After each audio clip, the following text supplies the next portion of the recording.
Depuis que la crise a commencé au Soudan le 15 avril, 30 000 réfugiés ont franchi la frontière et ont trouvé asile ici grâce aux autorités du Tchad qui ont permis, malgré la fermeture de la frontière pour des mesures de sécurité, ont permis à ces personnes de trouver asile. Au niveau de cette province où on se trouve actuellement, dans le Ouaddaï, il y a 4 principaux villages qui ont accueilli environ 21 000 personnes.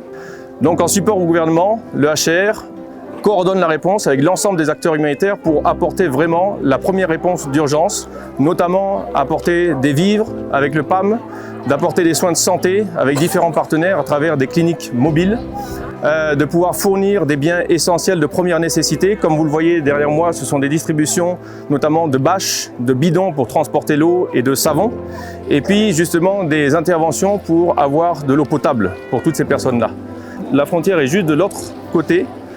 On va devoir prendre une action très urgente pour les relocaliser plus à l'intérieur des terres.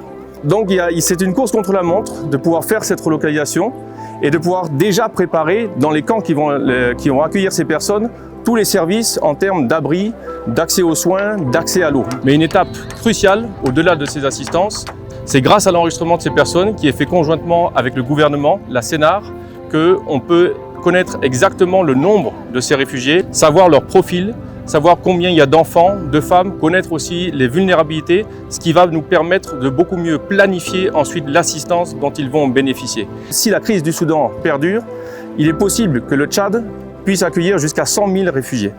Les besoins financiers seraient d'environ 130 millions de dollars. C'est maintenant qu'on a besoin de cette mobilisation, de ces efforts financiers pour pouvoir vraiment faire cette intervention rapide et pouvoir installer convenablement les personnes plus à l'intérieur pour leur protection et pour vraiment avoir une bonne assistance.